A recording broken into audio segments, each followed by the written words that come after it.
السلام عليكم ورحمة الله وبركاته. إن الحمد لله نحمده ونستعينه ونستغفره ونعوذ بالله من شرور أنفسنا ومن سيئات أعمالنا من يهده الله فلا مضل له ومن يضلله فلا هادي له وأشهد أن لا إله إلا الله وحده لا شريك له وأشهد أن محمدا عبده ورسوله صلى الله تعالى عليه وعلى آله وصحبه وسلم تسليما كثيرا. يا أيها الذين آمنوا اتقوا الله حق تقاته ولا تموتن إلا وأنتم مسلمون. يا أيها الناس اتقوا ربكم الذي خلقكم من نفس واحدة وخلق منها زوجها وبث منهما رجالا كثيرا ونساء واتقوا الله الذي تساءلون به والأرحام إن الله كان عليكم رقيبا. يا أيها الذين آمنوا اتقوا الله وقولوا قولا سديدا يصلح لكم أعمالكم ويغفر لكم ذنوبكم ومن يطع الله ورسوله فقد فاز فوزا عظيما. أما بعد فإن خير الحديث كتاب الله وخير الهدي هدي محمد صلى الله عليه وسلم وشر الأمور محدثاتها وكل محدثة بدعة وكل بدعة ضلالة وكل ضلالة في النار. أعوذ بالله من الشيطان الرجيم. بسم الله الرحمن الرحيم.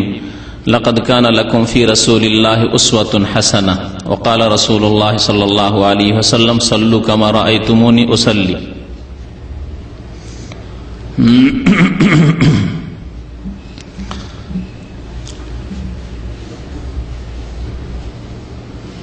আল্লাহ পাক রব্বুল আলামিনের সমস্ত প্রশংসা যে আল্লাহ পাক রব্বুল আলামিন আমাদেরকে সৃষ্টি করেছেন এবং আমাদেরকে হেদায়েত দান করেছেন।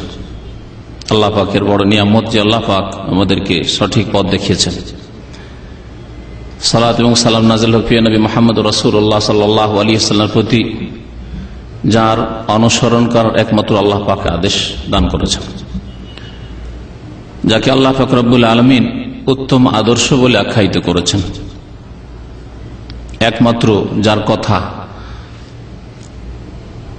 দলিল প্রমাণ হিসাবে মানতে হবে তিনি হচ্ছেন রাসূলুল্লাহ সাল্লাল্লাহু আলাইহি ওয়াসাল্লাম। তার কথা, তার আমল, তার কাজ আমাদের জন্য দলিল প্রমাণ হিসাবে। পক্ষান্তরে অন্য যে কোনো ব্যক্তির কথার জন্য দলিল পেশ করার প্রয়োজন রয়েছে। আশা করি এই বিষয়টি স্পষ্টভাবে বুঝবেন, যাতে করে যে কোনো বিষয়ে আমাদের সংশয় না থাকে। রাসূলুল্লাহ সাল্লাল্লাহু আলাইহি ওয়াসাল্লামের কথা, কাজ, আমল হচ্ছে আমাদের জন্য দলিল প্রমাণ হিসাবে। তাই আমরা দলিল প্রমাণ পেশ করব, তার জন্য দলিল লাগবে না, তাই হচ্ছে দলিল। পক্ষান্তরে যে কোনো ব্যক্তির কথা দলিল নয়, বরং কথা যদি মানতে হয় তার প্রমাণে দলিল লাগবে আল্লাহর পক্ষ থেকে অথবা রাসূলুল্লাহ সাল্লাল্লাহু আলাইহি ওয়াসাল্লামের পক্ষ থেকে, অর্থাৎ কোরআন অথবা হাদিস থেকে। আজকের বিষয়বস্তু হচ্ছে নারীদের নামাজ সম্পর্কে, বা বিশেষ করে আরো সংক্ষেপে তার বিষয়বস্তু হচ্ছে, কারণ সময় অল্প, তা হচ্ছে যে নারী পুরুষের নামাজে পার্থক্য আছে কি। এই বিষয়টি আমাদের সমাজের জন্য গুরুত্বপূর্ণ বিষয়, কারণ আমাদের সমাজে অত্যন্ত গোঁড়ামি রয়েছে, অন্ধত্ব রয়েছে, যার ফলে যদি সহিহ হাদিসও অনেক সময় পেশ করা হয় মানতে মন রাজি হয় না। কারণ আশেপাশের লোকজনকে দেখি যে তারা সহিহ হাদিস বিরোধী নামাজ পড়ে, মহিলাদেরকে দেখা যায় যে সহিহ হাদিস বিরোধী নামাজ পড়ে। সংখ্যাগরিষ্ঠ যখন তারাই যারা ভুল নামাজ পড়ে, তখন অল্প কয়েকজন লোক যদি সঠিক জিনিসের উদ্ঘাটন করতে পারে, সঠিক বিষয় সম্পর্কে জানতেও পারে, তারপরেও আমল করতে যেন দ্বিধাগ্রস্ত, যে কেমন করে ঝড় তুফানে একাই আমল করি, সবাই যেভাবে নামাজ পড়ছে তার বিপরীত নামাজ কেমন করে পড়ি, এই সংশয়ে অনেকে রয়েছেন তাদের ইমানের দুর্বলতার কারণে। যার ফলে এই বিষয়টিকে আমি আজকে স্পষ্ট করতে চাইছি, যদিও বিষয় সম্পর্কে যা কিছু আমার সামনে রয়েছে তা অত্যন্ত লম্বা হয়ে যাবে, কিন্তু শুধুমাত্র আপনাদের সামনে পেশ করব ওই গুরুত্বপূর্ণ বিষয়গুলি যেগুলি আজকে আমাদের জন্য অত্যন্ত জরুরি। বিস্তারিত দলিল যদিও আমি পেশ না করতে পারি, কয়েকটি ফতোয়া পেশ করব। আজকের বিশ্বে, মুসলিম বিশ্ব যাকে বলা হয়, সে মুসলিম বিশ্বে সবচাইতে বড় আলেম, যাদেরকে ইমাম বলতে পারি এই জামানার। যদি কারো তাকলিদে শাখসি মানে অন্ধ অনুকরণ জায়েজ হতো, তাহলে বলতাম যে আজকের জামানার এইসব ইমাম, এইসব আলেমদের অন্ধ তাকলিদ করা যাক। কিন্তু রাসূলুল্লাহ সাল্লাল্লাহু আলাইহি ওয়াসাল্লাম ছাড়া অন্য কারো অন্ধ তাকলিদের অর্থ হচ্ছে যে বিনা দলিলে, বিনা প্রমাণে তাদের কথা সবগুলিকে মেনে নেওয়া, এর নাম হচ্ছে অন্ধ তাকলিদ, যাকে বলা হয় তাকলিদে শাখসি। এটি জায়েজ নয়। তবে প্রত্যেক মানুষের কথা অনেকগুলি মানা যাবে, অল্প কিছু ভুল থাকতে পারে। অনেকে রয়েছেন যে কোরআন শোনার অনুসারী, তারা ইমাম আলেম, তাদের অধিকাংশ কথাই রাসূলুল্লাহ সাল্লাল্লাহু আলাইহি ওয়াসাল্লামের হাদিসের অনুকূলে, সুতরাং মানা যাবে। কিন্তু এই জন্য মানব না যে তারা বলেছেন, এই জন্য মানব যে রাসূলুল্লাহ সাল্লাল্লাহু আলাইহি ওয়াসাল্লামের হাদিসের অনুকূলে কথাগুলি। আল্লাহ পাক রব্বুল আলামিন সূরা আহজাবের আয়াত নম্বর 21 ইরশাদ করেছেন, লাকাদ কানা লাকুম ফি রাসূলিল্লাহি উসওয়াতুন হাসানাহ, নিশ্চয়ই তোমাদের জন্য আল্লাহর রাসূল সাল্লাল্লাহু আলাইহি সাল্লামের মধ্যে রয়েছে উত্তম আদর্শ। তাহলে আমাদের উত্তম আদর্শ একমাত্র রাসূলুল্লাহ সাল্লাল্লাহু আলাইহি সাল্লাম এবং তার রিসালাতের জীবন। এজন্য আল্লাহ পাক বলেছেন ফি রাসূলিল্লাহ, আল্লাহ পাকের রাসূলের মধ্যে রয়েছে উত্তম আদর্শ। নবী করিম সাল্লাল্লাহু আলাইহি ওয়াসাল্লাম নবী হওয়ার পূর্বে যখন তার বয়স ছিল 15, 20, 25, 30, 40-এ পৌঁছেনি, ওহী আসেনি, তার আগে যদি কোনো কথা বলে থাকেন অথবা কোনো কিছু করে থাকেন, সেটি আমাদের জন্য দলিল নয়, কারণ তখন ওহী আসেনি। যেই দিন থেকে ওহী এসেছে রাসূলুল্লাহ সাল্লাল্লাহু আলাইহি ওয়াসাল্লামের উপর, অর্থাৎ 40 বছর বয়সে, আর ইন্তেকাল করেছেন, দুনিয়া থেকে বিদায় নিয়েছেন 63 বছর বয়সে। এই 23 বছরের জীবন হচ্ছে ওহীর জীবন, রিসালাতের জীবন, নবুয়তের জীবন। আল্লাহ পাক বলছেন লাকাদ কানা লাকুম ফি রাসূলিল্লাহ, আল্লাহ পাক এই কথা বলেন লাকাদ কানা লাকুম ফি মুহাম্মাদিন সাল্লাল্লাহু আলাইহি ওয়াসাল্লাম, এই কথা বলেননি। মুহাম্মদ সাল্লাল্লাহু আলাইহি ওয়াসাল্লাম বা আহমদের জীবনে, মুহাম্মাদের জীবনে তোমাদের জন্য আদর্শ রয়েছে কথা বলেননি। আল্লাহ রাসূল সাল্লাল্লাহু আলাইহি ওয়াসাল্লামের মধ্যে রয়েছে উত্তম আদর্শ। নবী সাল্লাল্লাহু আলাইহি ওয়াসাল্লাম বয়স যখন 30 ছিল, 35 ছিল, তখন তিনি নবী ছিলেন নাকি? তাহলে তখন রাসূলুল্লাহ ছিলেন না, তখন নবীউল্লাহ ছিলেন না।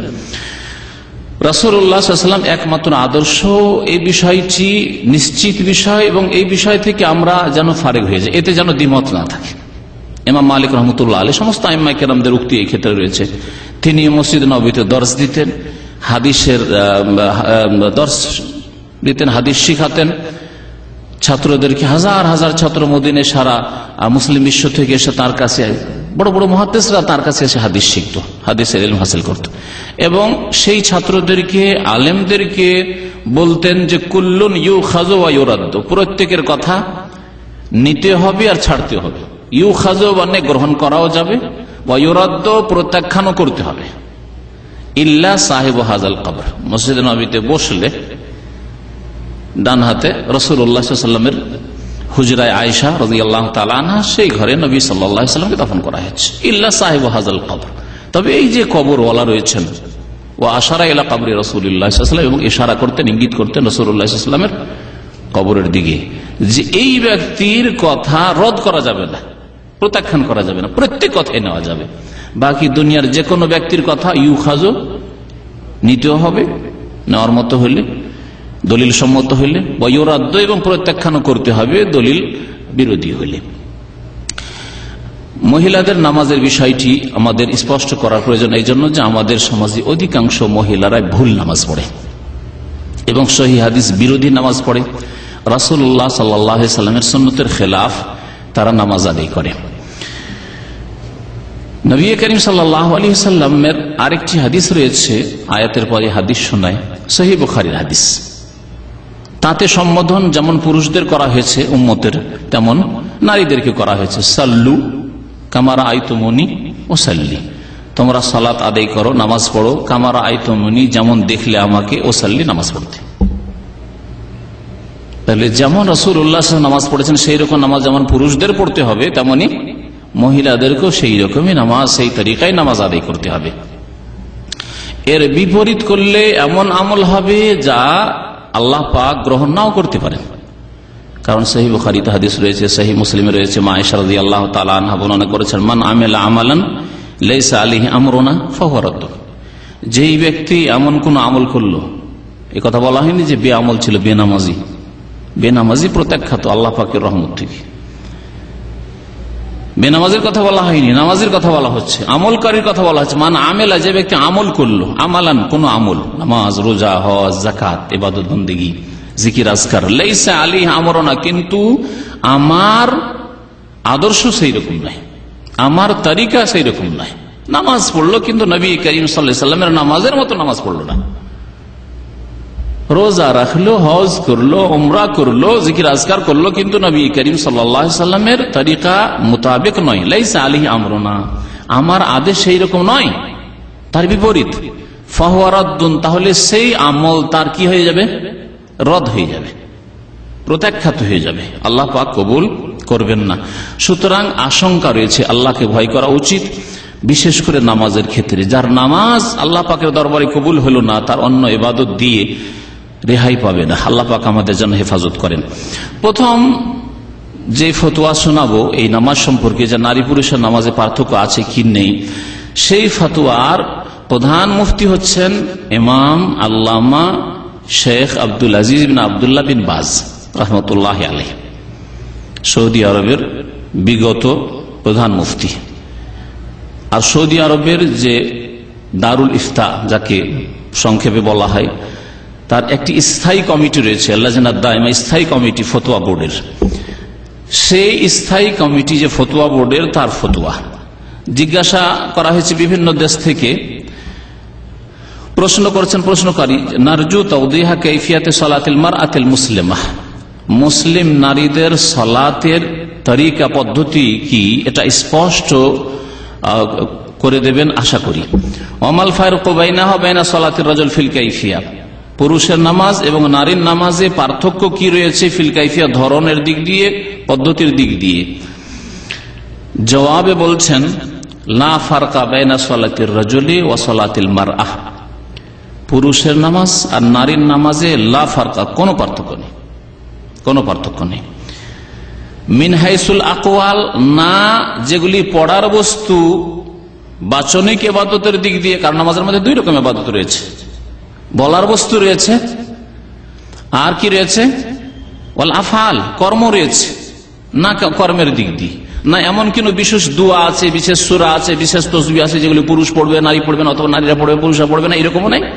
আর এমন কোন হরকত তাতে আছে, ওঠা বসার ক্ষেত্রে, হাত বাঁধার ক্ষেত্রে ইত্যাদি বিভিন্ন ক্ষেত্রে, সিজদা করার ক্ষেত্রে, রুকু করার ক্ষেত্রে, না কোনো ক্ষেত্রে কোনো পার্থক্য নেই, স্পষ্ট।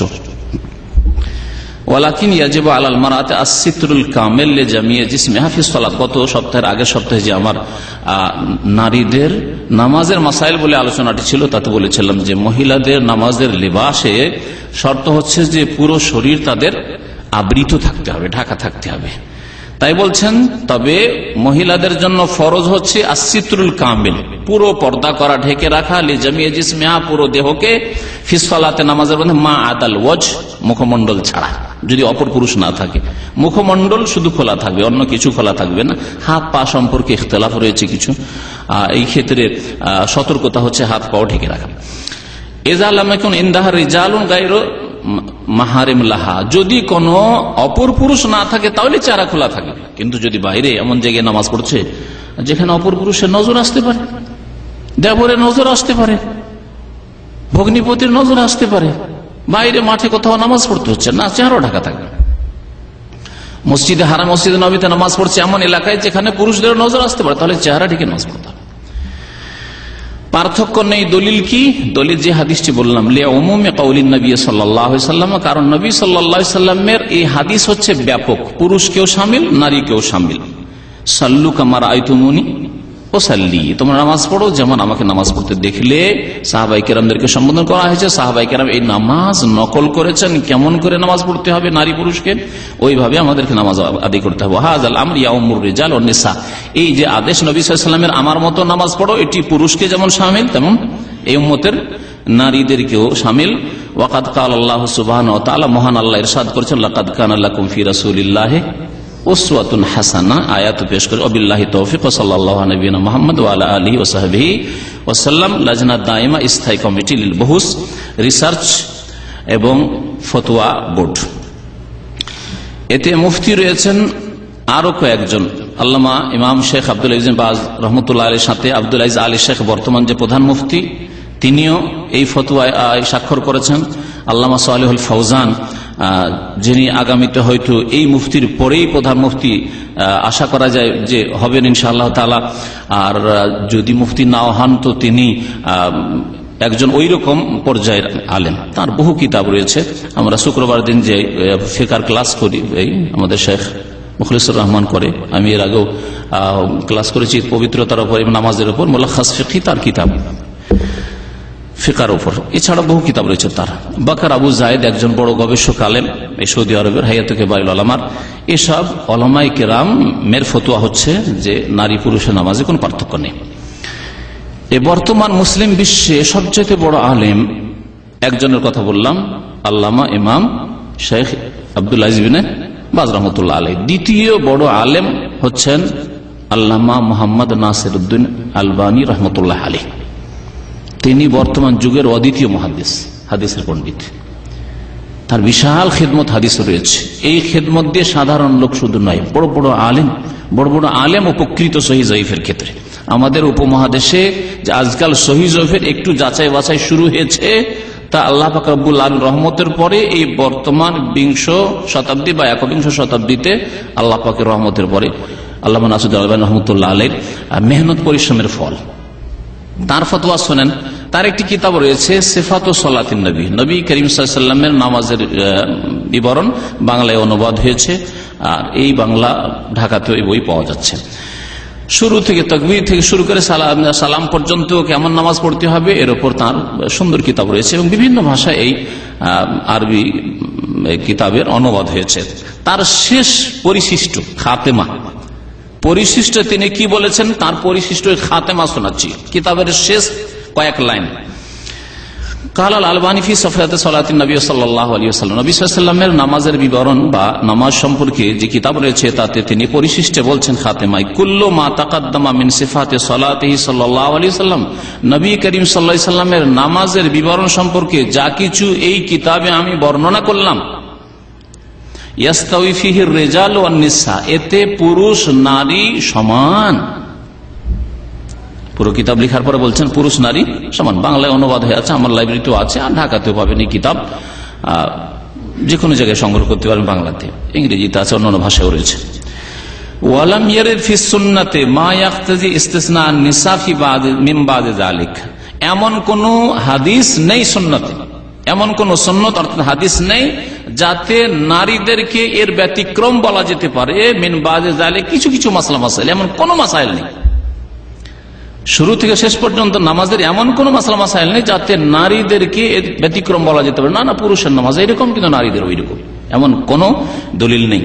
বাল ইন্না উমুমা কাউলিহি সাল্লাল্লাহু আলাইহি ওয়াসাল্লাম, বরং নবী সাল্লাল্লাহু আলাইহি ওয়াসাল্লামের যে এই বাণী তার ব্যাপকতা প্রমাণ করে। সাল্লু কামা রাআইতুমুনি উসাল্লি, আমাকে যেভাবে নামাজ পড়তে দেখলে সেইভাবে নামাজ পড়ো। ইয়াশমালুহুন্না, নারীদেরকেও শামিল। ওয়াহুয়া কাউলু ইব্রাহিম আন-নাখঈ, আরো মজার কথা তিনি বলছেন, আর এটি হচ্ছে ইমাম ইব্রাহিম নাখঈর মত। ইব্রাহিম নাখঈ কে যদি জানেন তাহলে আর অন্ধত্ব থাকবে না। যাদের গোঁড়ামি রয়েছে, গোঁড়ামি দূর করার জন্য অত্যন্ত তার জন্য সহায়ক হবে। ইমাম আবু হানিফা রহমতুল্লাহ আলাইহির ওস্তাদের ওস্তাদ হচ্ছেন চার ইমাম, এক ইমাম হচ্ছেন ইমামে আবু হানিফা রহমতুল্লাহ আলাইহি। তার বাড়ি কোথায়? ইরাকের কুফায়। ইমাম আবু হানিফা রহমতুল্লাহ আলাইহির ওস্তাদ হাম্মাদ বিন সালামা আর অন্যান্য অনেক ওস্তাদরা ছিলেন। তার ওস্তাদের ওস্তাদ ইব্রাহিম নাখঈ। ইব্রাহিম নাখঈর ওস্তাদ হচ্ছেন আলকামা এবং আসওয়াদ প্রখ্যাত তাবেঈ দুইজন, আর তাদের ওস্তাদ হচ্ছেন আব্দুল্লাহ বিন মাসউদ রাদিয়াল্লাহু তাআলা।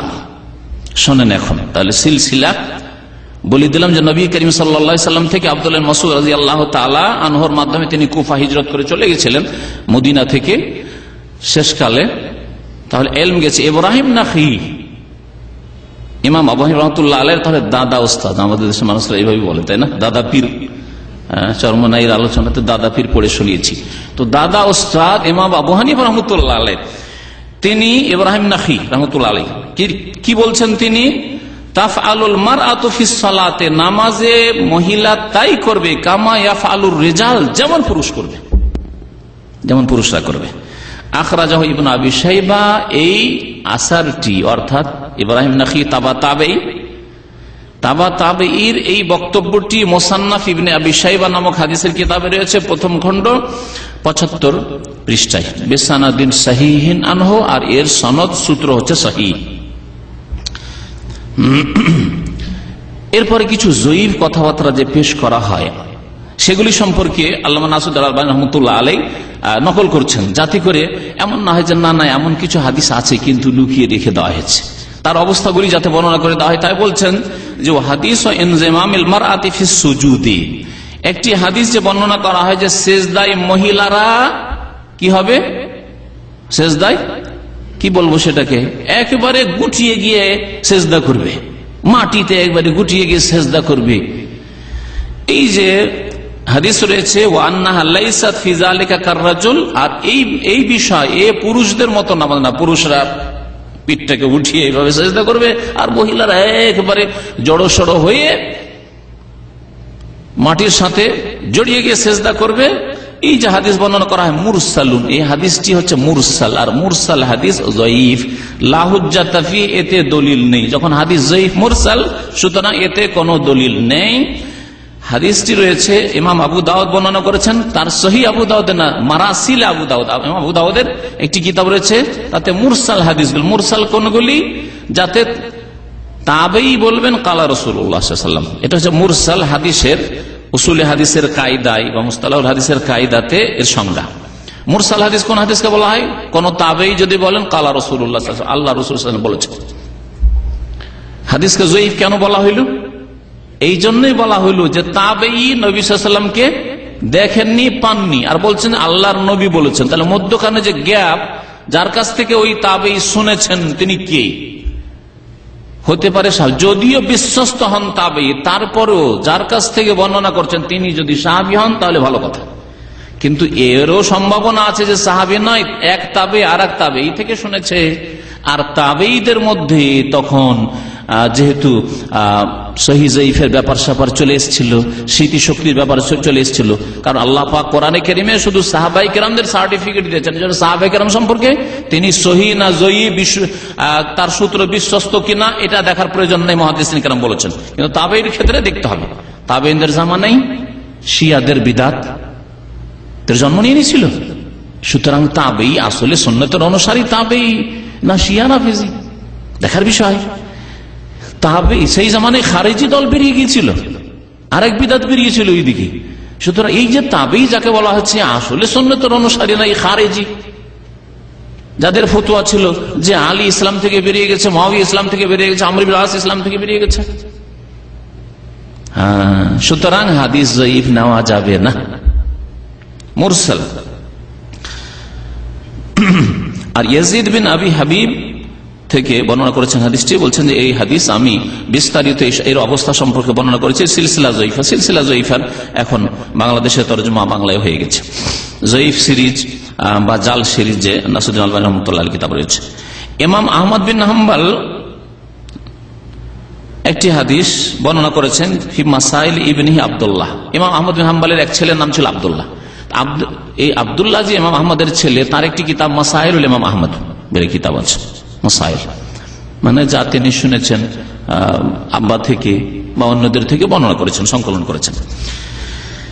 এতে যে রয়েছে যে ইবনে ওমর আন্নাহু কানা ইয়ামুরু নিসাহু, ইবনে ওমর রাদিয়াল্লাহু তাআলা আনহুমা তার বিবিদেরকে বলতেন ইয়াতারাব্বানা ফিস সালাতে, নামাজে তোমরা 4 জানু হয়ে বসবে। 4 জানু কথাটি উর্দু কথা, কে এইভাবে বসা, পা দুটোকে আপনারা কেউ এই যে বসে আছেন আমাদের এই ভাই, এই যে এইভাবে বসবে। মহিলারা এইভাবে নামাজে বসে নাকি? হ্যাঁ, জড়ো হয়ে বসে, একটু আরেকটু জড়ো সরে হয়ে বসে, কিন্তু এইভাবে বসে।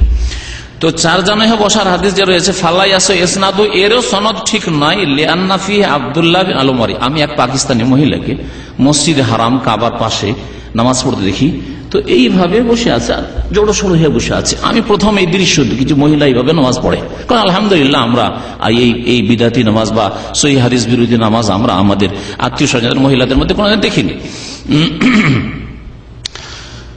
আব্দুল্লাহ বিন আল-উমারি তিনি যায়ীফ, সুতরাং এইভাবে বসাও সহিহ হাদিস দ্বারা প্রমাণিত নয়।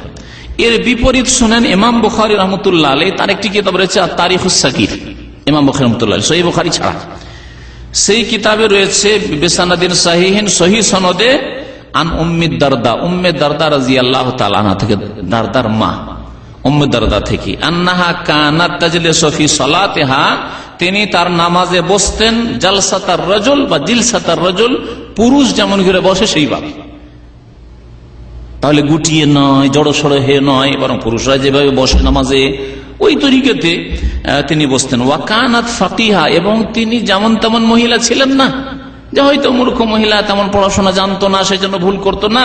ওয়া কানাত ফাকিহা, এবং তিনি ফাকিহা আলেমা ছিলেন, উম্মু দারদা সাহাবিয়া এবং ফাকিহা আলেমা ছিলেন। এইভাবে তার থেকে প্রমাণিত ইমাম বুখারী রাহমাতুল্লাহ তারিখুস সাগীরে।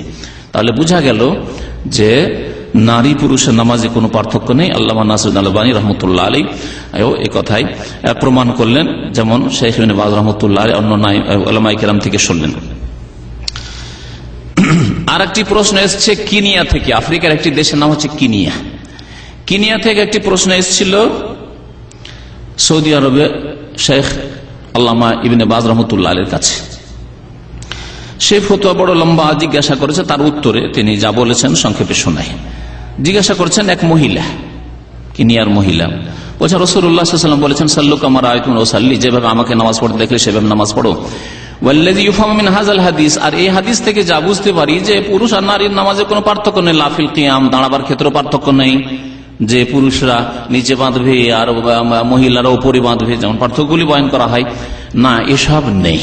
পার্থক্য কতগুলি পার্থক্য বয়ান করা হয় জানেন আপনারা? বলতে পারেন? হ্যাঁ, 14টি।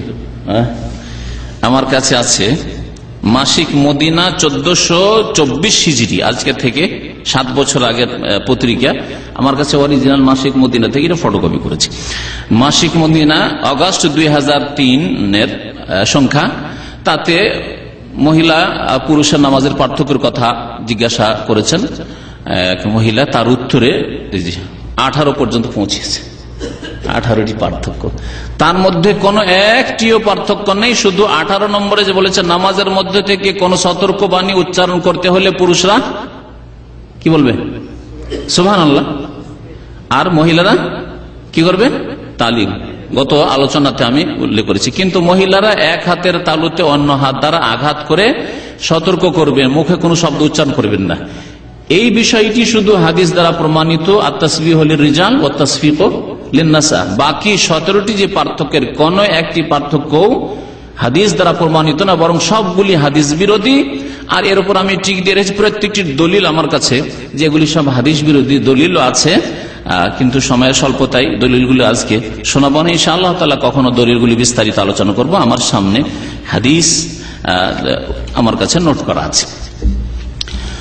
ফতোয়া শোনাই, বলছেন যে এই হাদিস দ্বারা বুঝতে পারলাম, ওই মহিলা জিজ্ঞাসা করেছে আফ্রিকা থেকে, বলছেন নারী পুরুষের নামাজে পার্থক্য নেই, দাঁড়াতেও কোনো পার্থক্য নেই, বসায় কোনো পার্থক্য নেই, সেজদায় কোনো পার্থক্য নেই। ওয়া আলা হাযা ফানা আমালু বিহি মুনযু বুলুগি সিন্নাত তাকলিফ, আর এইরকমই আমি নামাজ পড়তে থাকি। মহিলা বলছেন এইরকম আমি নামাজ পড়ি যখন থেকে আমি সাবালিকা হয়েছি। ওয়ালাকিন ইনদানা নিসা ফি কিনিয়া, কিন্তু কিনিয়ায় বেশ কিছু মহিলা রয়েছে, আমার সাথে এরা ঝগড়া করে, তর্ক বিতর্ক করে।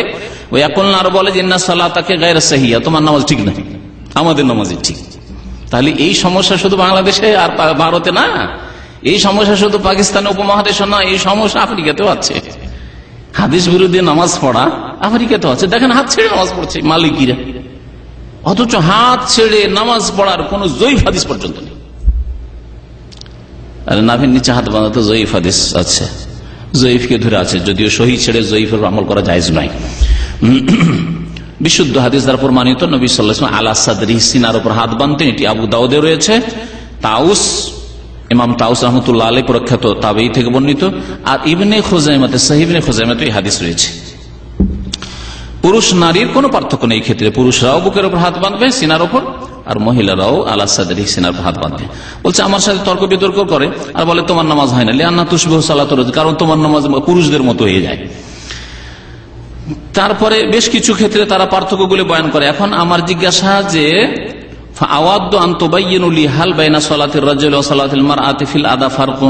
আশা করি বর্ণনা করবেন যে নারী পুরুষের নামাজে কোনো পার্থক্য আছে। জবাব দিচ্ছেন ইমাম আল্লামা ইবনে বাজ রহমতুল্লাহ আলাইহি তার কিতাব মজমু ফাতোয়া ইবনে বাজ, ফতোয়ার কয়েক খণ্ড রয়েছে তার ফতোয়ার, তার মানে 11তম খণ্ড, 11 খণ্ড, পাতা নম্বর হচ্ছে, পৃষ্ঠা নম্বর হচ্ছে 79। তাতে তিনি বলছেন যে আইয়াতুল উখত ফিল্লাহ, হে দিনী বোন, as-সাওয়াব সঠিক বিষয় হচ্ছে আন্নাহু লাইসা বাইনা সালাতির রাজুল ওয়া সালাতিল মারআতি ফারকুন, পুরুষ নারীর নামাজে কোনো পার্থক্য নেই। ওমা যাকারাহু বাযুল ফুকাহা, কিছু ফুকাহায়ে কেরাম যে বর্ণনা করেছেন মিনাল ফারকি, কিছু পার্থক্যের কথা, লাইসা আলাইহি দলিল, তাহলে ফুকাহায়ে কেরাম বলেছেন, কিন্তু ফুকাহায়ে কেরামের কথা দলিল না তাদের কথার জন্য দলিল লাগবে? শুরুতে বলেছি কিন্তু দলিল কার কথা? আল্লাহ পাকের কথা দলিল এবং তার রাসূল সাল্লাল্লাহু আলাইহি ওয়াসাল্লামের কথা কর্ম দলিল, হাদিস এগুলি। আর অন্য উলামায়ে কিরাম যদি বলে থাকেন, ফুকাহায়ে কিরাম বলে থাকেন, তাদের শ্রদ্ধার সাথে তাদের কথা যদি হাদিসে না পাই, দলিলে না পাই, তাহলে কি করতে হবে? হ্যাঁ, ছেড়ে দেওয়া ফরজ। বলছেন কিছু ফুকাহারা বর্ণনা করেছেন এর কোনো দলিল নেই। ওয়াল হাদিস আল্লাযী যাকারতিহি ফিস সালাহ ওয়া কাউলুন নবী সাল্লাল্লাহু আলাইহি ওয়াসাল্লাম কামা রাআইতুনি উসাল্লি আসলুন ইয়াউমুল জামি, এই হাদিস আমার মতো নামাজ পড়ো তোমরা, এইটি এমন একটি মূলনীতি শরীয়তের যা সকলকে শামিল। ওয়া তাশরিআত তাউমুর রিজাল ওয়ান নিসা, শরীয়তের বিধিবিধান যেমন পুরুষকে শামিল তেমন নারীদেরকেও শামিল। ইল্লা মা কামা আলাইহি দলিল বিতাখসিস, তবে স্পষ্ট যদি পার্থক্য থাকে বর্ণনা কোরআন হাদিসে, সেটি আলাদা বিষয়, যেমন হাইজের মাসলা মাসাইল, নেফাসের মাসলা মাসাইল, ইসা মাসলা মাসাইল, মহিলাদের মাসলা মাসাইল, তাদের নামাজ এবং রোজার হুকুম হাইজ নেফাসের অবস্থায়, সেগুলি পুরুষদের মাসলা মাসাইল নয়। পর্দার মাসলা মাসাইল, পর্দা করবে মহিলারা, সেগুলি পুরুষদের মাসলা মাসাইল নয়। কিন্তু এমনি আমভাবে সাধারণভাবে মাসলা মাসাইল দিনের সকলকে শামিল, পুরুষ নারী। ফাসসুন্নাতুল মারআতি, সুতরাং মহিলাদের জন্য সুন্নাত হচ্ছে আনতুসাল্লিয়া কামা ইউসাল্লির রাজুলু ফি রুকু ওয়া সুজুদ ওয়াল কিরাতি, যেমন পুরুষরা নামাজ পড়ে তেমন নামাজ পড়বে, রুকুর ক্ষেত্রেও একই রকম রুকু, সেজদাও একই রকম, কিরাত তেলাওয়াত একই রকম, তেলাওয়াত একই রকম, তেলাওয়াত উচ্চ স্বরে শুধু আপনি করবেন তা না, মহিলারাও করতে পারে, যদি অন্য লোকের, অন্য অপর পুরুষের কানে আওয়াজ না যায়, বাড়ির মধ্যে নামাজ পড়ছে এবং শুধু স্বামী শুনছে, অসুবিধা নেই, জোরে তেলাওয়াত করুক, কোনো অসুবিধা নেই ক্ষেত্রে। ওয়াদুল ইয়াদাইন আলা সাদরে, সাদরে সিনার উপর, বুকের উপর হাত বাঁধার ক্ষেত্রে নারী পুরুষ সমান। ওয়া গায়রা যালিকা হাযা হুয়াল আফজাল, এটি হচ্ছে উত্তম তরিকা। ওয়া হাকাযা ওয়াদাহা আলা রুকবাতাইন ফি রুকু, রুকুতে রাখার ক্ষেত্রেও, এখানে রাখার ক্ষেত্রে কয়েক রকম তরিকা বয়ান করেছে। মহিলারা এইভাবে রাখবে, হালকা করে এইভাবে, বেশি মজবুত করে ধরবে না, বেশি ঝুঁকবে না, অথচ স্পষ্ট হাদিস আছে নবী করিম সাল্লাল্লাহু আলাইহি ওয়াসাল্লাম সোজা পিঠকে সোজা করে নামাজ পড়তেন, সামান্য একটু ঝুঁকবে আর এই হাঁটুর উপর ভর দেবে না, শুধু হাঁটিটা ছুঁইবে মহিলারা। আশ্চর্য পার্থক্য এই মাসিক মদিনাতে বর্ণনা করা হয়েছে, যা কোন হাদিসে নেই, সহিহ হাদিসে।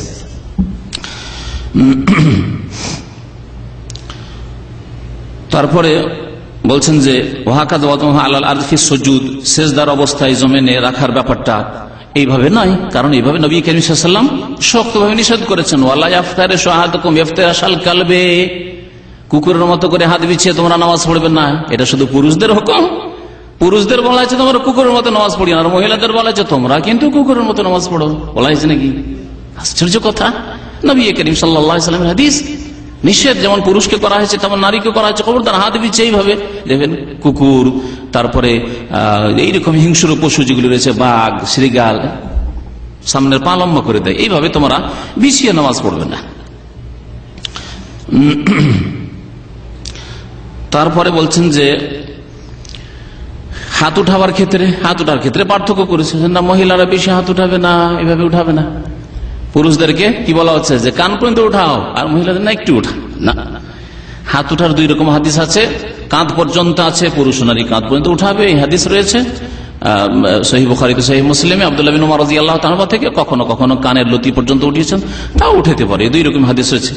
ওয়াহা কাজা ইস্তাউ যাহর ফির রুকু, রুকুতে পিঠ বরাবর হইতে হবে। ওয়াহা কাজা মা ইয়াকালু ফির রুকু ওয়া সুজদা, রুকু সিজদাতে যা বলা রয়েছে। ওয়া বাদা রাফ মিনার রুকু, রুকুর পরে যা বলা রয়েছে। ওয়া বাদা রাফ মিনাস সিজদা থেকে উঠে। ওয়া বাইনাস সাজদা, দুই সিজদার মাঝখানে। কুল্লুহু কাররাজুলি সাওয়া, পুরুষ নারী একই রকম। আমালান বিকাউলি নবী সাল্লাল্লাহু আলাইহি ওয়াসাল্লামের এই হাদিস আমল করতে হবে। সাল্লু কামা রাআইতুমুনি উসাল্লি, রাহুল বুখারী। মাজমু ফাতাওয়া ইবনে বাজ থেকে পড়ে শোনালাম।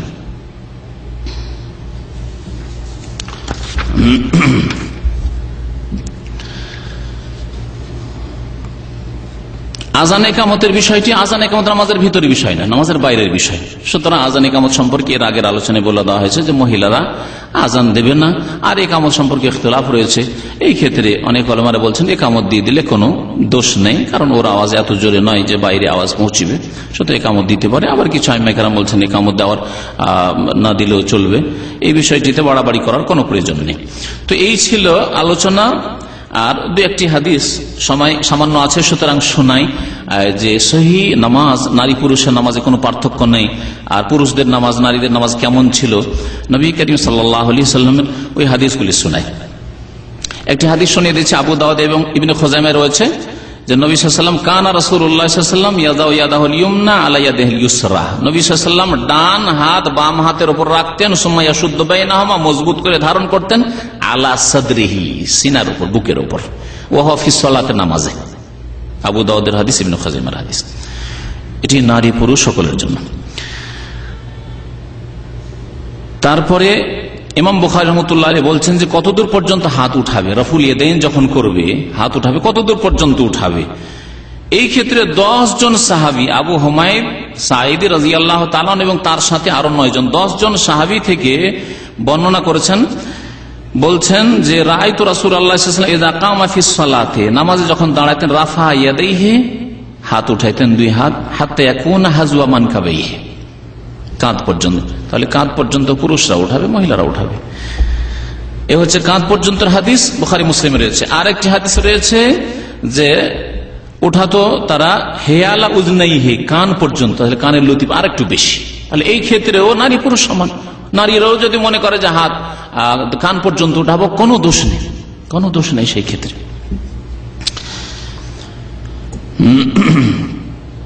আর একটি বিষয় হচ্ছে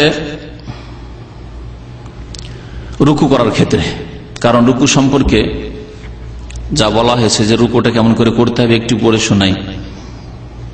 মহিলাগণ রুকুতে পুরুষদের মতো নত হবে না, শুধু এতটুকু নত হবেন যা তারা দুই হাত হাঁটু পর্যন্ত পৌঁছে, কোন রকম একটু পৌঁছে দিতে বলে কাজে এলা। শুনলেন না? আচ্ছা, তারপর বলছেন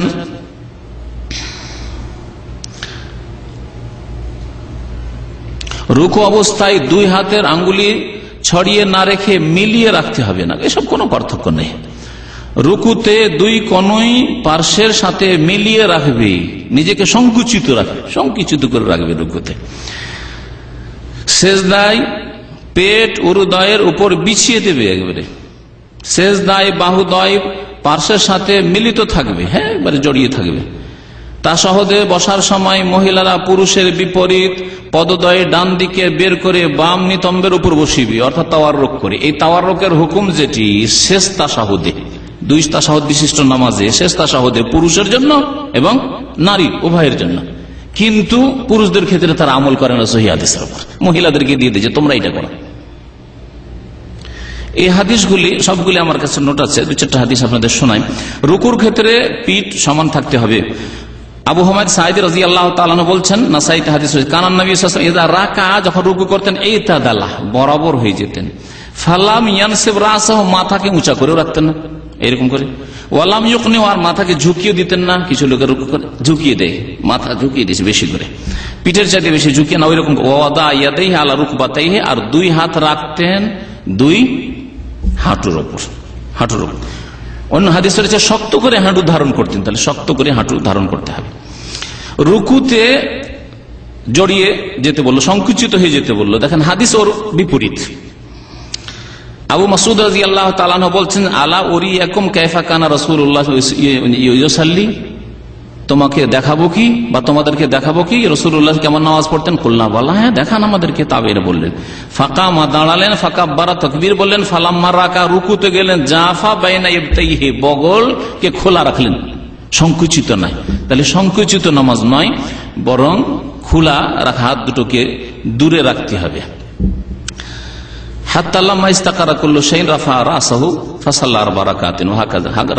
তারপর বললেন এইভাবে রাসূলুল্লাহ সাল্লাল্লাহু আলাইহি ওয়াসাল্লামকে নামাজ পড়তে দেখেছি। সিজদাতেও সংকুচিত হয়ে একবারে জড়িয়ে মাটির সাথে নামাজ পড়তে বললো। দেখেন নবী সাল্লাল্লাহু আলাইহি ওয়াসাল্লাম নামাজ কেমন ছিল সিজদাতে।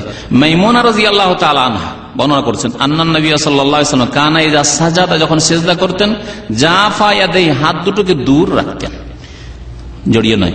হাত্তা লাউ আন্না বাহমাতান, যদি বকরির বাচ্চা আরাদাতান তামুররা, ভিতর দিয়ে পেটের তলা দিয়ে সিজদা করছেন, নবী সাল্লাল্লাহু আলাইহি ওয়াসাল্লাম নিচে দিয়ে যদি যাওয়ার ইচ্ছা করতো, তাহাতে ইয়াদিহি মাররা, তাহলে যেতে পারত। বকরির বাচ্চার কোনো বাধা হইতো না, নিচে দিয়ে এপার থেকে ওপার পালিয়ে যেতে পারত। নাসাইর হাদিস। একটু আগে বলছিলাম যে হাত বিছিয়ে সিজদা করা শক্তভাবে নিষেধ করেছেন। কয়েকটি হাদিস রয়েছে এই মর্মে। একটি হাদিস শোনাই। ওয়াকানা ইয়ানহা, রাসূলুল্লাহ নিষেধ করতেন, আইয়াফতিরাশার রাজুলু যিরাইহি, যে কেউ হাত বিছিয়ে নামাজ পড়ে, ইফতিরাশাস সাবয়ে, হিংস্র পশুর মতো।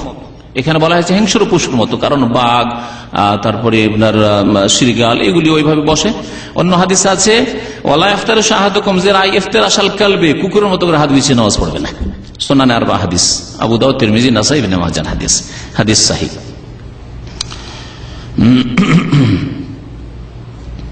এখন আরেকটি বিষয় শোনাই, যেটা বিষয়ে আমাদের দেশের পুরুষরা আমল করেন, সেটা হচ্ছে শেষ তাশাহুদে তাওয়াররুক করে বসা। তাওয়াররুক কাকে বলে? তাওয়াররুক মানে বাম পাকে ডান পায়ের নিচে দিয়ে ডান দিকে বের করে দেওয়া, আর পাছাকে জমিনের, নিতম্বকে জমিনের উপর রাখা। এইভাবে নামাজ পড়া মহিলাদের তরিকাতে সাহেব মদিনাই বললেন, কিন্তু এই নামাজ নবী সাল্লাল্লাহু আলাইহি ওয়াসাল্লামের পুরুষদের জন্য এবং মহিলাদের জন্য। শেষ তাশাহুদে অবশ্যই, প্রথম তাশাহুদে না, প্রথম তাশাহুদে বাম পাকে বিছে বাম পায়ের ওপরে বসবে।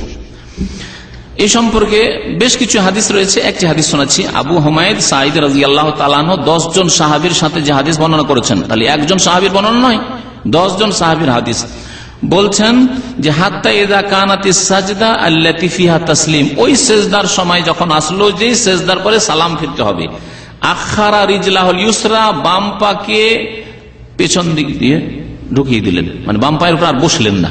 ওয়া কাআদা মুতাওয়াররিকান আলা শিক্কিহিল আইসার, বাম দিকে কাত হয়ে, মানে নিতম্বকে জমিনের উপর রেখে তাওয়াররুক করে বসলেন। তাওয়াররুক, ওয়ারেক বলা হয় নিতম্বকে, নিতম্বকে জমিনের উপর রেখে দিয়ে আর বাম পাকে ডান দিক দিয়ে বের করে দিয়ে বসে নামাজ পড়লেন রাসূলুল্লাহ সাল্লাল্লাহু আলাইহি ওয়াসাল্লাম। এই নামাজ হচ্ছে পুরুষদেরও, এই নামাজ হচ্ছে নারীদেরও, শুধু নারীদের নামাজ নয়। নিতম্বের উপর বসে যদি কোনো ভাই দেখাতেন সামনে, তো আমার মনে হয় ভালো হইতো। এই যে দেখছেন না, যে বাম দিকে ডান দিকে বের করে দিয়েছে বাম পাকে, আর ডান পাটা খাড়া থাকবে। জি, তো এইভাবে নবী করিম সাল্লাল্লাহু আলাইহি ওয়াসাল্লাম নামাজ পড়েছেন। আর ওই রকমের নামাজ পড়তে হবে পুরুষ নারী সকলকে। আল্লাহ পাক যেন আমাদেরকে হক কথা বোঝার এবং তার প্রতি আমল করার তৌফিক দান করেন। আল্লাহ পাক রব্বুল আলামিন যেন আমাদের অন্তরকে বাঁকা না করেন, আর অন্তরে যেন গোড়ামি না থাকে, কঠোরতা না থাকে। কোরআন এবং হাদিসের সামনে যেন অন্য কিছুকে আমরা না রাখি।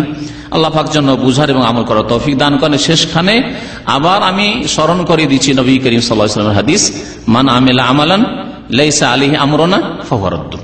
যে ব্যক্তি এমন কোন আমল করবে যে আমল নবী করিম সাল্লাল্লাহু আলাইহি ওয়াসাল্লামের আদর্শ মোতাবিক নয়, ফাহুয়া রাদ্দুন, সেই আমল প্রত্যাখ্যাত হয়ে যাবে, রিজেক্টেড হয়ে যাবে।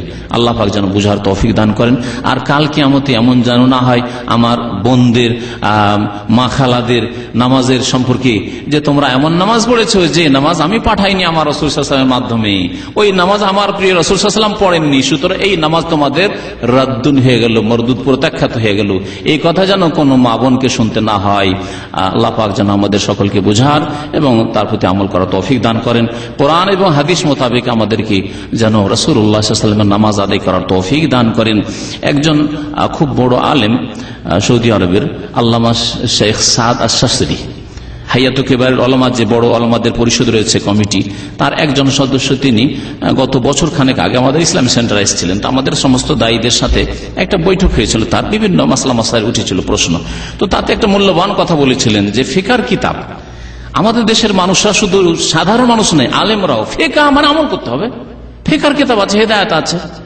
হানাফিরা হানাফি ফিকহের উপর আমল করবে, শাফিরা শাফি ফিকহের উপর আমল করবে, মালিকিরা মালিকি ফিকহের উপর আমল করবে, আর হাম্বলীরা হাম্বলী ফিকহের উপর আমল করবে। তার মূল্যবান কথা শোনেন। তিনি বলেছেন ফিকহের কিতাবগুলি ওলামায়ে কেরামরা যে লিখেছেন, উদ্দেশ্য উম্মতকে আমল করানো নয়, যে তোমরা এর উপর আমল করো, কোরআন হাদিস ছেড়ে দাও, আমাদের ভুল থাকলে এর উপর আমল করো না, উদ্দেশ্য নাই। উদ্দেশ্য হচ্ছে এগুলি পড়ার জন্য। উল্লেফাত কুতুবুল ফিকহ লিতুদাররাসা, এটি তার বাক্য ছিল, যে ফিকহের কিতাবগুলি লেখা হয়েছে লেখাপড়া করার জন্য, এটা সিলেবাস হিসাবে পড়াশোনা করার জন্য।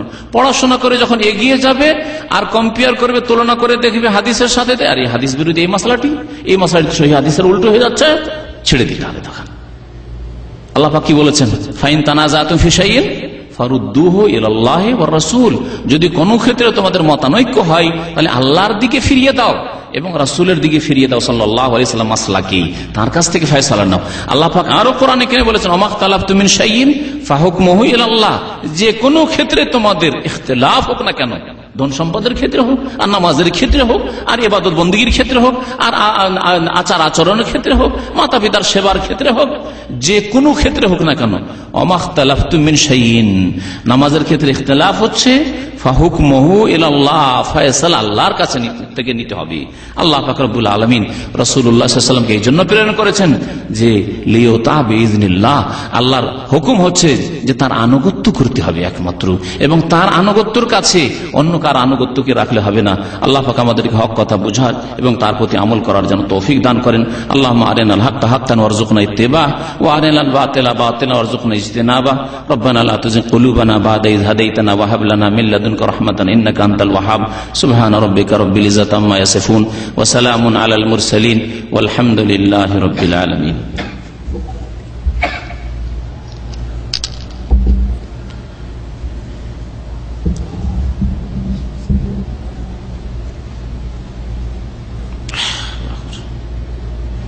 আজকের বিষয়ের উপর যদি কোনো প্রশ্ন থাকে, আরব শাইখদের নিয়ম হচ্ছে যে আজকের বিষয় ওনারা কিন্তু আমভাবে জবাব দেন না, আজকের যে বিষয় আলোচনা হলো তার উপর যদি কোনো প্রশ্ন থাকে, কারণ এর উপর আমার প্রস্তুতি আছে, আর বাকি অন্য বিষয়ে প্রস্তুতি নাও থাকতে পারে, সুতরাং উত্তম হচ্ছে এটি, আর একে প্রাধান্য দেওয়া হবে। যদি আজকের বিষয়ের কোনো দিক ঘাটতি থেকে যায়, কোনো দিক এর উপর আলোকপাত না করা হয়, তাহলে প্রশ্ন করেন যাতে সকলের ফায়দা হয়। আর যদি হয়ে গিয়ে থাকে তো জাযাকুমুল্লাহু খাইরান।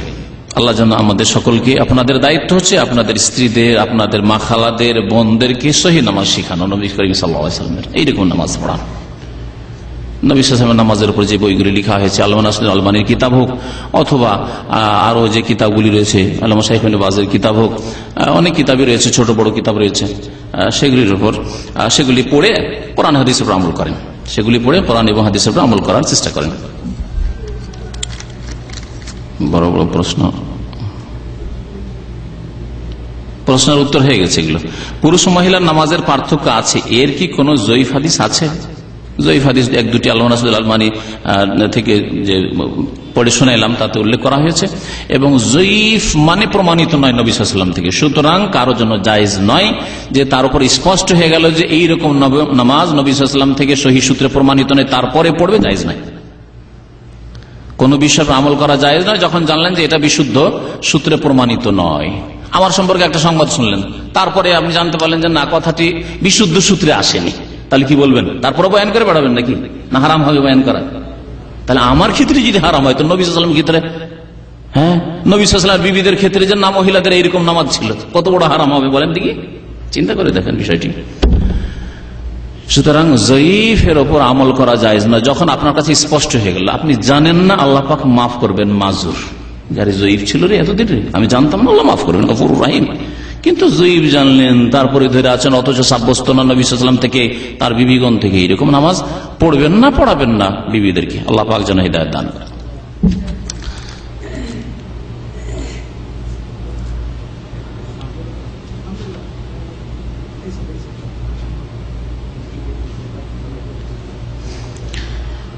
জুমার খুতবার প্রশ্ন করেছেন। জুমার খুতবা সম্পর্কে বিস্তারিত আলোচনা এর আগে করা হয়েছে। জুমার খুতবা যদি সেখানকার লোকেরা বুঝে আরবি, তাহলে আরবিতে উত্তম, আর যদি না বুঝে তাহলে এই লোকদেরকে খামাখাই মূর্খ রাখা উচিত নয়। লোকেরা যে ভাষা বোঝে সেই ভাষায় খুতবা হইতে হবে। আল্লাহ পাকের হামদোসানা আরবিতে হবে, দুরুদ আরবিতে হবে, আর মুসলিমদের জন্য দোয়া হবে। এতটুকু বাদ দিয়ে বাকি বক্তব্য যেটা সেটা আরবি নয়, যেই ভাষা যেখানকার লোকেরা বুঝে সেই ভাষায় খুতবা হবে। এবং এর উপরে ফতোয়া আমি পড়ে শুনিয়েছি। সুতরাং বারবার এই সম্পর্কে আপনার যদি জানার প্রয়োজন হয় তো এই সম্পর্কে আলোচনা আমার কোন বিষয়ের উপরে আলোচনাতে আছে যে খুতবা ওই ভাষা হবে যে ভাষায় ফতোয়াগুলি পড়ে শুনিয়েছি, ওই আলোচনাগুলি শুনে নিতে পারবেন। নবী সাল্লাল্লাহু আলাইহি ওয়াসাল্লামের নামাজ বা কোন আলোচনাতে আছে সেগুলি।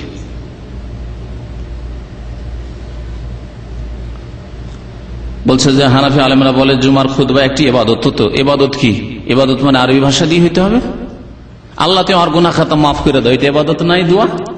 নবী বলছেন আর দোয়া হলে দোয়াই হচ্ছে ইবাদত। তাহলে বাংলায় দোয়া করা যাবে না, আরবি শিখেন। আল্লাহ আমার রোগ ভালো করে দাও, আমার পেটে ব্যথা করেছে ভালো করে দাও, দোয়া করা যায় যখন আরবি না শিখবেন। বাঙালি মানুষ পেটে ব্যথা শুরু হয়েছে, আল্লাহ আমার পেটের ব্যথা ভালো করো। রব্বে শিখতে হবে, হ্যাঁ, ইসফেনি শিখতে হবে, বাতান শিখতে হবে, ওয়াজা শিখতে হবে, আলাম শিখতে হবে, এতগুলি শিখতে হবে, তারপরে দোয়া করবে। শিখতে শিখতে মরে যাবেন পেটের ব্যথা, তাই না? দোয়া ইবাদত। কে বললো যে ইবাদত আরবি ছাড়া করা যায় না? জাহালত। ইসলামের এখানে একজন বড় আলেম দামামে রয়েছেন, শেখ ওসামা কাহওয়াজি, একজনকে বলছেন আল্লাহর কসম করে বলছি যে আল্লাহ এমন শরীয়ত নাযিল করতেই পারে না যেটা অযৌক্তিক, যুক্তিসঙ্গত নাই। মানে আল্লাহর শরীয়ত সব যুক্তিসঙ্গত। বাঙালি মানুষ এক অক্ষর আরবি বুঝে না, আর অযৌক্তিক তাদেরকে আরবিতে শোনানো হবে, পাখির মতো টোটো করে শোনানো হলো, কিছুই বুঝলো না। লোকেরা যেভাবে এসেছিল কাপড় ঝাড়া দিয়ে আবার চলে গেল, হাজার হাজার মানুষ কিছুই শিখলো না, জাহিল হয়ে চলে গেল। অযৌক্তিক, হতেই পারে না এরকম শরীয়ত। ইংলিশ ছাড়া এক অক্ষর ইউরোপ আমেরিকার লোকেরা আরবি বুঝে না, আর তাদেরকে আরবিতে খুতবা দিবে, এই অযৌক্তিক শরীয়ত হতেই পারে না। দামামে এখনো তিনি আছেন এবং আলহামদুলিল্লাহ আমার সাথে ব্যক্তিগত ঘনিষ্ঠ সম্পর্ক আছে। সাবা সালাসিনে তার মসজিদ আছে, আর তিনি আল্লাহর কসম করে বলছেন হতেই পারে না এরকম শরীয়ত। এবং তারপর আমি বেশ কিছু আমার বাংলাতে একটা লিফলেট এখানে আমি এর আগে ঝুলিয়েছিলাম যে বাংলায় খুতবা হবে, ঈদের খুতবা, জুমার খুতবা, সব খুতবা মানে খেতাব করা।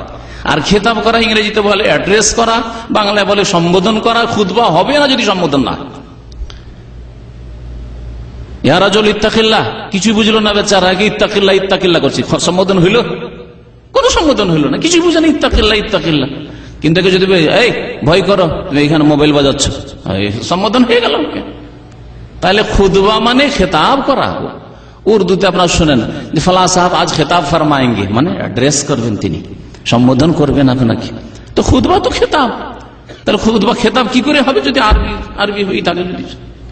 তবে যেখানে আরবি বুঝছে অধিকাংশ লোকের আরবিতে করে, আরবিতে করার পরে তার খোলাসা বলে যেহেতু অধিকাংশ লোক আরবি বুঝছে, যেখানে অধিকাংশ আরবি বুঝে না সেখানে আরবিতে সুন্নতি হামদোসানা হবে, সালাত ও সালাম হবে, আর বাকি কিছু আয়াত হবে, আয়াতগুলি আরবিতে পড়বে, তারপরে তরজমা তাফসীর হবে এবং সময় উপযোগী বক্তব্য হবে।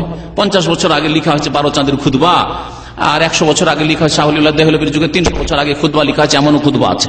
শাহ ইসমাইল শহীদের জামানে আজকে থেকে 250 বছর আগে খুতবা লেখা আছে, ভারতে পড়া হয়। ওই খুতবা দিয়ে আজকের সমস্যা সমাধান কি করে হবে? আজকে ফিল্মের নামই জানতো না, আজকে মোবাইল ইন্টারনেটের গুণ আসে জানতোই না আগের যুগের লোকেরা। আজকে যে সহশিক্ষা তাও জানতো না, সহশিক্ষা। তাহলে সমস্যার সমাধান হবে? তখনকার খুতবা দিয়ে কিছু হবে না, খালি মন্ত্রের মতো পড়া হচ্ছে, ব্যাস। এই জন্য জাতি জাহেল হয়ে গেছে, ভারত উপমহাদেশের মুসলিম জাহেল। এই জন্য এখানে ইসলামী সেন্টারে এইরকম স্বেচ্ছায় আপনার আশা, আপনার ইচ্ছার ওপর, কিন্তু জুমার দিনে বাধ্য আপনি বসতে। 52 জুমায় 52টি বক্তব্য শুনে আমাদের দেশের মন্ত্রী, মিনিস্টার, এমপি, রাষ্ট্রপতি পর্যন্ত জ্ঞানী হয়ে যেত শরীয়ত সম্পর্কে, যদি তাদের ভাষায় তারা খুতবা শুনত। কিন্তু তারা দিন সম্পর্কে কিছুই জানে না, অজান্তে তারা দিনের শত্রুতা করে, দিনদারদের শত্রুতা করে। আজকে তারা ধার্মিক লোকদেরকে সন্ত্রাসী, ধার্মিক লোকদেরকে কট্টরপন্থী, ধার্মিকদেরকে মৌলবাদী বলছে, ইসলামের শত্রুতা তারা করছে, অথচ বুঝে না যে আমরা ইসলামের শত্রুতা করলাম। ওরা ভাবে যে না না আমরাই ঠিক বলছি, হয়তো কারণ তাদের দিন সম্পর্কে জ্ঞান নেই, ইসলাম সম্পর্কে তাদের জ্ঞান দেওয়া হয়নি। বড় বড় যেগুলি শাহী মসজিদ রয়েছে, বাইতুল মোকাররম রয়েছে, দিল্লি জামে মসজিদ রয়েছে, ফতেপুরি মসজিদ রয়েছে, তাজমহল রয়েছে, এসব জায়গায় যদি তাদের ভাষায় বক্তব্য হয়, বড় বড় মুসলিম নেতারা সেখানে এসে নামাজ পড়ে, তারা দিন সম্পর্কে জ্ঞান হাসিল করলে ইসলামের এই শত্রুতা তারা করতো না। তাহলে ইসলামের শত্রু তাদেরকে কে তৈরি করছে? আমাদের বিদাতি আলেমরা তৈরি করছে। কারণ ওদের কাছে ইসলামের জ্ঞান নাই, তখন তারা অজানা ইসলামের শত্রুতা করছে আর মনে করছে আমরা খুব ভালো কাজ করছি। ইসলামের বিরুদ্ধে বলছে, মৌলবাদী বলে গাল দিচ্ছে আর নিজের ইমান নষ্ট করছে, অথচ মনে করছে না না ভালোই বলছি, এরা কট্টরপন্থী, আমরাই ঠিক আছি। যারা হক কথা বলছে তাদেরকে তারা বাতিল মনে করছে। দোষ কার? দোষ শেষখানে বিদাতি মোল্লাদের। আমরা এদেরকে জ্ঞান দেওয়ার ব্যবস্থা করি, যেখানে বাধ্য বসে থাকতে। আমার এই বক্তব্যে ডাক্তার ইঞ্জিনিয়ার আসবে না, কিন্তু জুমার খুতবায় বাধ্য ডাক্তার ইঞ্জিনিয়ার বসতে। এখানে সেই গরমে বসে থাকবে, সে চা আসতে জরুরি না, গেলাম না, কিন্তু জুমায় আসবে, শুনতে হবে। এখনো নামাজ হয়নি, ঈদের খুতবার মতো নয় যে নামাজটা পড়ে টান দিয়ে দিলাম। জুমার খুতবা আগে শুনতে হবে, তারপর নামাজ পড়তে হবে। সুতরাং নিচে থেকে ওপর মহল পর্যন্ত, রাষ্ট্রপতি, প্রধানমন্ত্রী, বাদশাহ পর্যন্ত বসতে বাধ্য, খুতবা শুনতে বাধ্য, আলোচনা শুনতে বাধ্য।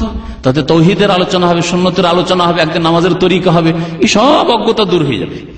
গোঁড়ামি সম্পর্কে, সত্য গ্রহণে বাধা সম্পর্কে আলোচনা হবে, সব গোঁড়ামি দূর হয়ে যাবে। মৌলবাদী কাকে বলে, ইসলামের শত্রুতা যে তারা করছে বুঝতে পারবে, যারে আমরা তো ভুল করছি। টাকার নিচে কাপড় জানেই না যে টাকার নিচে কাপড় গেলে কাবিরা গুনাহ এবং জাহান্নামে যেতে হবে, জানেই না তারা, কারণ তাদেরকে তাদের ভাষায় শোনানো হয়নি।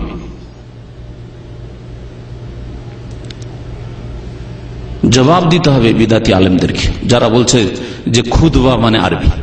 জবাব দিতে হবে কাল কিয়ামতে। আল্লাহ পাক যেন বুঝার এবং আমল করার তৌফিক দান করেন।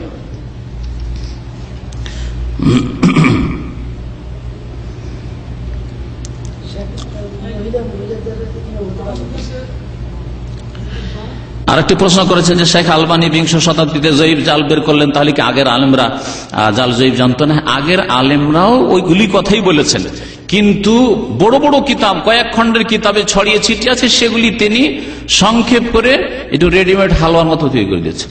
যেমন আপনার বাড়িতে চিনি এক পাত্রে রাখা আছে, আর এক পাত্রে রাখা আছে দুধ, আর একটাতে রাখা আছে আপনার আর কিছু, আর একটাতে রাখা আছে আর কিছু, আর একটাতে কাজু রাখা আছে।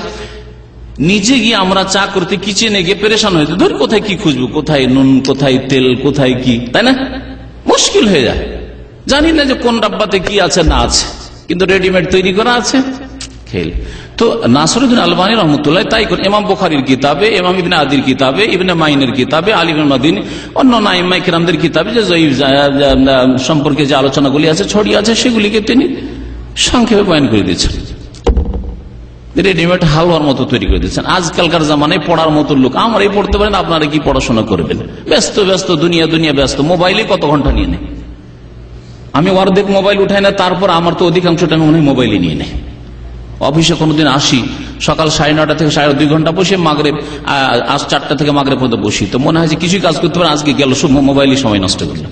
মাঝে মাঝে বিরক্ত হয়ে মোবাইলটাকে সাইলেন্ট করে রেখে দিই, যে কাজ করতে হবে, কিছু কাজ করতে হলে এখন এই মোবাইলটাকে সাইলেন্ট করে দিতে হবে। আজকাল সাধারণ লোকদের অবস্থাটা দেখেন, যে বাকি সময়টুকু ফিরে আছে, কাউকে কল করছে না হয় রিসিভ করছে, এই অবস্থায় লেগে আছে। আর যদি ব্যবসা হয় তো আরো আশ্চর্য কথা, সবসময় কানে ধরে আছে। চিন্তা করেন, এই ব্যস্ততার জন্য পড়াশোনার কি করবে? দিনে 4 ঘন্টা যদি মোবাইলই ধরে, তাহলে বাকি আর পড়াশোনা কখন করবে? আর ইসলামী বক্তব্য কখন শুনবে? এই হচ্ছে অবস্থা আজকালকার জামানার লোকের। তা আজকাল রেডিমেড হালুয়ার প্রয়োজন ছিল, আল্লামা নাসরুল্লাহ এতটুকু করেছেন, এর বেশি কিছু করেনি। তিনি যে হাদিসটিকে জয়ী বলেছেন, আজকে থেকে 800 বছর 1200 বছর আগেও আইম্মায়ে কেরাম করে বলেছেন, আছে কিতাবে। কিন্তু যাদের এলেম নেই, তারা তার এগুলো বিষয় বুঝছে না, মনে করছে আরে বাবা নতুন জিনিস নিয়ে চলে এসছে, যা আগে ছিলই না। আসলে সব সহি ছিল, সব ঠিক ছিল। তো নামাজ কি 4 রকম ছিল নাকি? নামাজ তো একই রকম ছিল। আল্লাহ পাক একরকম নামাজ নাজেল করেছেন, আর রাসূলুল্লাহ একরকম নামাজ শিখেছে, 4 রকম নামাজ শিখাননি। হাত ছাড়া শেখাননি, এদিকেও হাত বাঁধেন, ওইদিকেও বাঁধেন, এইরকম করেন, ওইরকম করেন, এতগুলি করে শেখাননি নবী সাল্লাল্লাহু আলাইহি ওয়াসাল্লাম, একরকম নামাজ শিখেছে। কথা লম্বা হয়ে যাচ্ছে, এখানে শেষ করি। আল্লাহ পাক যেন নেক আমলে তৌফিক দান করেন, আল্লাহ পাক অন্তরের বক্রতা যেন দূর করে দেন, আর আল্লাহ পাক যেন আমাদের কোরআন এবং হাদিস পর আমল করার তৌফিক দান করেন।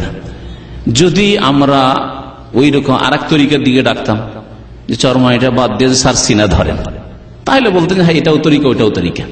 আচ্ছা, যারা ফেকার কিতাব বলে, আচ্ছা বলেন হানাফি ফেকা, শাফি ফেকা, কোনটা ফেকা নেব? এটাও ফেকা ওইটাও ফেকা, সমান সমান। কিন্তু যখন ফেকার কিতাবে একদিকে আর একদিকে রাসূলুল্লাহ, বুঝতে পারছেন না পার্থক্য? এখন স্পষ্ট পার্থক্য। আর রাসূলুল্লাহ সাল্লাল্লাহু আলাইহি ওয়াসাল্লাম যার উম্মত, যার কলেমা লা ইলাহা ইল্লাল্লাহ মুহাম্মাদুর রাসূলুল্লাহ পড়া আমরা মুসলমান, তাহলে রাসূলুল্লাহ সাল্লাল্লাহু আলাইহি ওয়াসাল্লামের আদর্শ নেব। স্পষ্ট, ঝামেলা শেষ, মুসলিম ঐক্য চলে আসবে। কিন্তু মুসলিম ঐক্য সারা বিশ্বকে যদি বলেন যে দয়া করে শাফিঈ হয়ে যাও, ইন্ডোনেশিয়ানদের মতো, কেরালাদের মতো, কখনো সম্ভব না। সারা বিশ্বের লোককে যদি সবাই হাম্বলি হয়ে যাবো, অসম্ভব কথা। হাম্বলি ফিকা, হানাফি ফিকা সমান সমান কেন হবো ভাই? আমরা হানাফি আছি, হানাফি হাম্বলি কেন হবো? হ্যাঁ, কিন্তু যদি হাম্বলিও ছাড়ো, আর ওই হানাফি হওয়া ছাড়ো, মালিকি হওয়া ছাড়ো, শাফিঈ হওয়া ছাড়ো, ওই সব অন্ধত্ব বাদ দিয়ে সেসব কিতাব পড়ো, পড়ে যাচাই বাছাই করে রাসূলুল্লাহ সাল্লাল্লাহু আলাইহি ওয়াসাল্লামের সহিহ বিষয়টিকে নেওয়ার চেষ্টা করো। এটি হচ্ছে ইসলাম। আর আইম্মায়ে কেরামগণ তাই করেছে। আসলে আমরা ভুল বুঝেছি। আমরা মনে করি অনেকে জাহিল লোকেরা বা আমাদের এক শ্রেণীর বিদাতি আলেমরা যে ইমামরা 4 ভাগে ভাগ করে দিয়ে চলে গেছেন আমাদেরকে, যে 4টার একটা নিয়ে নাও। না, আইম্মায়ে কেরামগণ দ্বীনের খেদমত করেছেন আর বলছেন আমাদের কথা যদি কোরআন হাদিসের খেলাফ হয় তাহলে ছুড়ে দিও।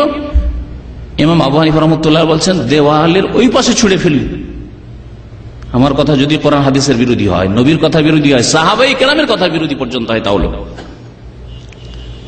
তারপরে কেন আমাদের গোড়ামি থাকবে? তাহলে তো আমরা তাদের তরিকা তো না, ইমামদের তরিকার উপরও না আমরা।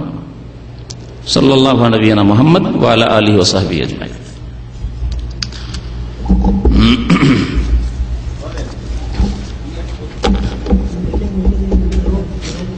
মহিলাদের ইমামতি করতে পারবে জিজ্ঞাসা করেছে আমাদের ভাই। হ্যাঁ, মহিলাদের ইমামতি করবে। আগের সপ্তাহে বয়ান করা হয়েছে, মনে আসেননি? কিন্তু কাতারে দাঁড়াবে, কাতারের মধ্যখানে দাঁড়াবে, সামনে পুরুষদের ইমামের মতো দাঁড়াবে না।